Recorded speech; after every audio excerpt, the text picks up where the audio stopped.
係我自行申請永居啦。咁而申請嘅過程都會面對好大嘅壓力啦，同埋都會有好戰戰兢兢嘅心情啦，因為好怕自己會填錯資料啊，或者提交錯文件啊。咁所以今次我特別拍呢個全新嘅系列咧，咁我係想同大家分享翻咧點樣去申請翻呢個永居嘅手續嘅。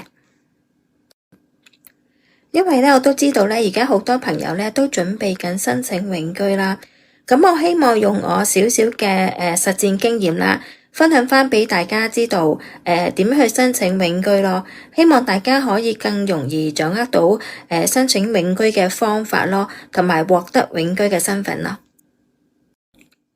喺影片開始之前呢，我都戴翻個頭盔先。我並非專業嘅移民顧問或者係律師啦，我所提供嘅意見啦，我所分享嘅內容啦，純粹我個人嘅經驗、個人嘅意見，就俾大家參考嘅，並非一個專業嘅法律意見。因為每個人申請需要提交嘅文件都唔同啊，咁以翻你自己個人嘅需要提交嘅文件為